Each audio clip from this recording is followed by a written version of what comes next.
Si aujourd'hui vous avez un business de coaching, il y a une seule chose qui peut détruire votre business dans les prochains mois. Et cette chose, c'est l'échelle de sophistication. Il y a deux types de sophistication. Premièrement, celle sur les compétences et deuxièmement, celle sur les changements de marché. On va voir tout ça aujourd'hui. L'innocence totale. Au début, les gens ne sont pas conscients de votre domaine et donc c'est extrêmement facile de vendre avec un message simple, des bénéfices concrets, des prix accessibles et un ton humain. Le problème, c'est qu'aujourd'hui, il n'y a aucun domaine qui est encore dans cette catégorie. Le niveau 2, c'est la promesse usée. On a déjà vu ta promesse partout, ça commence à créer une résistance chez les prospects et ils cherchent toujours une meilleure version de la solution. Donc aujourd'hui, c'est sûrement le niveau auquel tu opères. Le problème, c'est que souvent, tu communiques au niveau 2 alors que ton marché est déjà au niveau 3 ou 4. Les clients ont été exposés à tellement de contenu gratuit qu'ils connaissent déjà maintenant les bases. Le niveau 3, c'est la saturation des mécanismes. Tes clients ont déjà testé plusieurs solutions, ils sont sceptiques sur les nouveaux mécanismes et veulent comprendre pourquoi ça marche différemment. Dans ta promesse, tu vas notamment pouvoir inclure,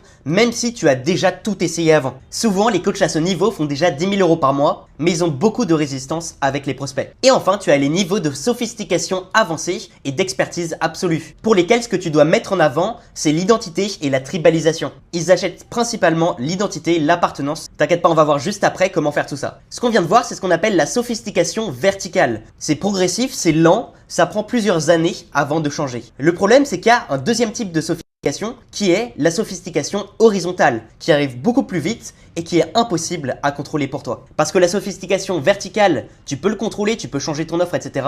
La croissance horizontale, c'est lié à tes concurrents et ça, tu peux pas les contrôler. Aujourd'hui, le problème, c'est que tu as énormément de coachs qui sont formés aux États-Unis, qui investissent des dizaines, voire centaines de milliers d'euros dans leur business, qui savent utiliser l'IA et l'automatisation, même parfois des gens extrêmement jeunes, mais qui sont au courant des dernières stratégies et qui sont en train de te voler toutes tes places de marché. L'explication à ça, elle est extrêmement simple. C'est que dans le passé, tu avais un seul moyen de créer de la valeur, c'était la labeur, le travail. Ensuite, tu as eu également le capital, mais c'est pas non plus multipliable à l'infini. Et aujourd'hui, tu as également le code et le média, qui sont des systèmes que tu peux multiplier à l'infini et réutiliser pour toujours. Donc, comment on fait concrètement? Eh bien, premièrement, pour le capital, tu peux investir. Pour le code, tu peux investir dans les derniers outils. D'ailleurs, aujourd'hui, si je te dis GenSpark, N8N, Fathom, Fillout, est-ce que tu connais et comprends ces outils? Si ce n'est pas le cas, c'est sûrement que tu n'es pas à jour sur les dernières stratégies de marketing. En termes de médias, il faut développer ton personal branding parce que c'est un asset que tu vas pouvoir utiliser à vie. Tu peux aussi standardiser tes process et automatiser. Alors je sais, c'est un peu le bordel, mais vous avez juste à prendre un screenshot pour bien retenir. Maintenant, comment est-ce que tu fais pour gérer ta sophistication verticale? Premièrement, voici les conseils à absolument suivre. Premièrement, trouve ta signature unique, quelque chose que tu fais différemment de tous les autres coachs. Deuxièmement, crée du contenu controversé, intelligent, prends des positions hyper tranchées,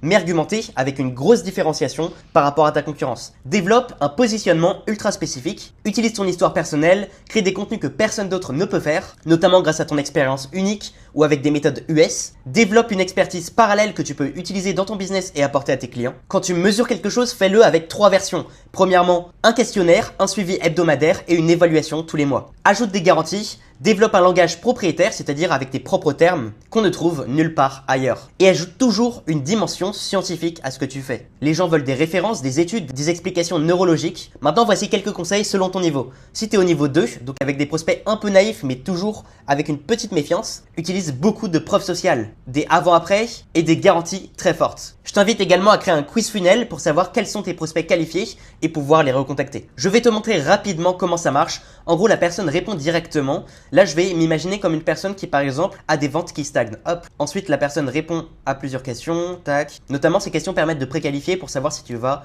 recontacter la personne ou pas. Et tu vas voir que automatiquement, là, j'ai mis mes ventes stagnent. Je vais arriver sur une vidéo qui parle de la vente. Une vidéo sur la vente. Et également, une page web. Ton frein principal est la vente. Voici une vidéo qui va faire exploser tes ventes. Tout simplement. Donc, en fait, c'est automatiquement redirigé vers la bonne page. Et c'est ça le but du quiz funnel. Certes, ça peut prendre peut-être un peu de temps à faire, mais ça redirige automatiquement la personne vers une ressource personnalisée et ça te permet derrière de recontacter les meilleures personnes. Ensuite, si tu as des prospects très sceptiques, on l'a vu tout à l'heure, tu dois créer du contenu contre-intuitif, tu dois avoir une transparence radicale, tu dois développer des mécanismes uniques, proposer des expériences avant la vente comme une séance offerte et documenter tes processus avec des behind the scene. Un peu comme je viens de le faire en te montrant mon quiz funnel. Le niveau 4, si tu as des prospects avancés qui ont déjà testé plusieurs offres et qui donc vont avoir énormément de difficultés à te faire confiance. Là, faut complètement abandonner ton discours commercial, faut être 0% vente, 100% éducation. Faut créer des alliances alliance avec des experts reconnus, faut publier énormément d'études de cas, développer des outils de mesure, notamment pour tes clients, et utiliser l'anti-vente, c'est-à-dire au lieu de dire voici ce que je propose, dire je ne suis pas sûr que ce soit fait pour toi. Et enfin, si t'es au niveau 5, et bien là on l'a vu tout à l'heure rapidement, faut simplement vendre l'identité et le mouvement. Bon, c'était une vidéo très simple, pour le coup c'est assez court, je me sens presque mal de donner moins que je le fais d'habitude, mais en tout cas merci beaucoup d'être resté,